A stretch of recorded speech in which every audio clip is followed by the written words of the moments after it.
Hogwarts Legacy is one of the most highly anticipated games going into 2023. This is something many of fans have wanted for years, an open-world, AAA RPG set in the Harry Potter universe. Now we'll have the opportunity to experience Hogwarts on the tech of 2022.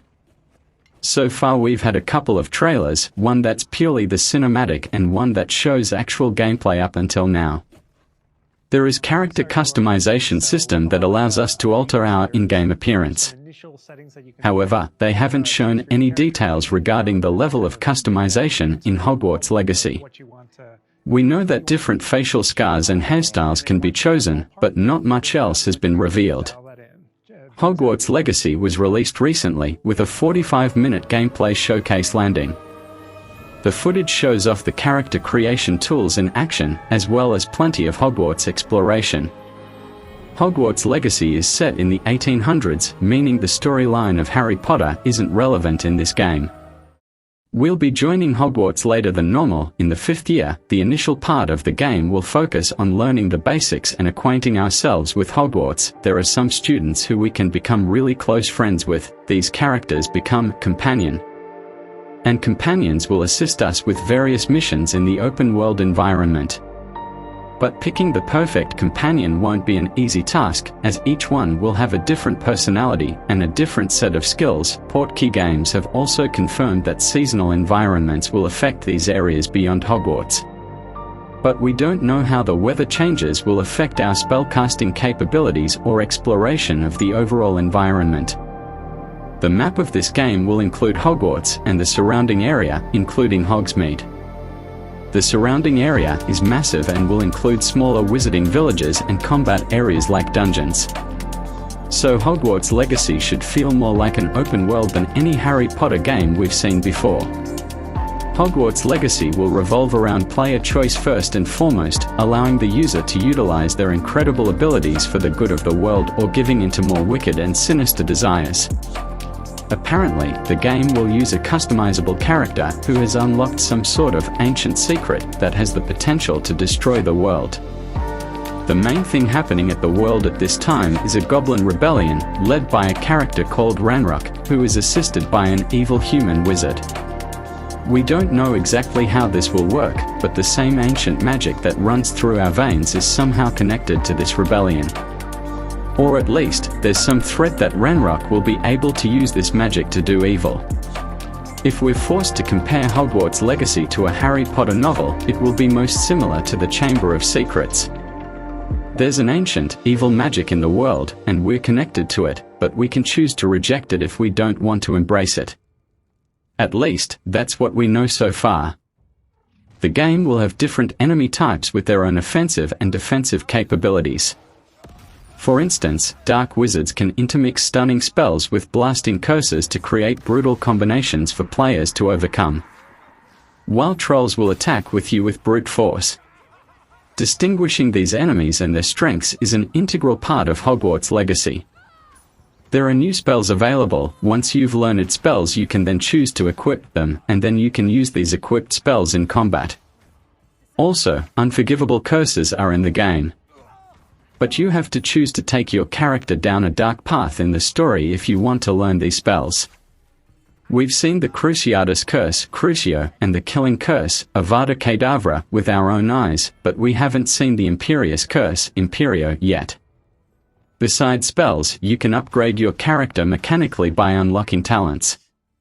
These are basically skills and work like other skill trees do in RPGs.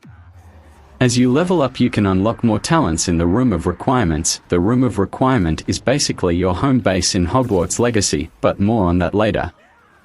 The talents are divided into 5 categories in Hogwarts Legacy, but we could only see 3 of them in the gameplay preview: Room of Requirement talents, Stealth talents, and Core talents. There will also be challenges that are located throughout the open-world environment of Hogwarts Legacy. You can complete these challenges to earn experience points and further upgrade your talents. The game will include a looting system for magical weapons and armor. But you'll want to invest in much-needed backup as well. In the Room of Requirement, players upgrade their magical gear, weapons, and appearance. The Room of Requirement plays a significant role in Hogwarts Legacy because, as well as using the room for upgrading, magical potions and plants are created within this area too. These magic potions can aid players with temporary boosts in combat, while magical plants like the Mandrake Seedling can incapacitate your enemies. Warner Brothers general manager Rachel Wakely had an interview with Toy World magazine where she implied that Hogwarts Legacy would be launching second to Fantastic Beasts: The Secrets of Dumbledore. Since the film is launching in April, it's unlikely that the game will be launching during early 2022. The Rolling Library recently spotted that The Art and Making of Hogwarts Legacy by Inside Editions would be launching on September 6th. This could mean the game is set to launch on that date or sometime before, as it would be unusual if an art book for a game released before the game itself was out. Account NGT on Twitter claims that we'll definitely see more of Hogwarts Legacy in March.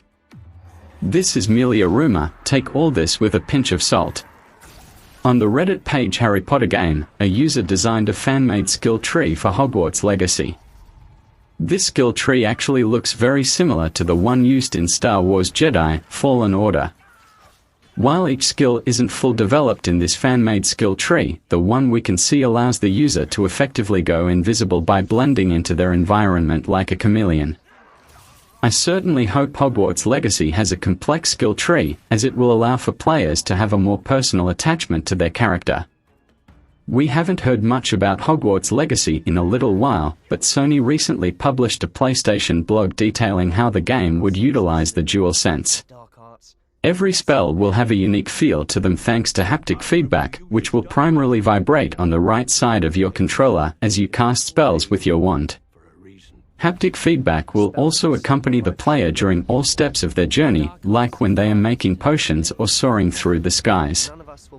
The DualSense light will also shine the color of whatever house the player has picked. In Hogwarts Legacy, players will be able to investigate many of the exciting facets of the esteemed school. The world places the players in the midst of the 1800s, possibly having the player's journey span quite a few years. Not only will you explore iconic characters and locations, but the game will take players beyond Hogwarts itself. Visiting the Diagon Alley, which is the location where Harry Potter originally gets his wand. Areas like this were magical to me when I was young, so being able to explore them within a virtual world sounds like a dream come true, especially if they get the architecture and music just right. Hogwarts will likely act as the hub area that players can freely explore and interact with many other non-playable characters. Harry Potter is an iconic franchise thanks to its atmosphere. For Hogwarts Legacy to truly shine, it'll need to capture that wholesome and fantastical feeling in the story of the character. How the game progressed throughout the gameplay, we'll have to see when the game actually releases. Tell us what you think about Hogwarts Legacy in the comments below. As always, thank you for watching.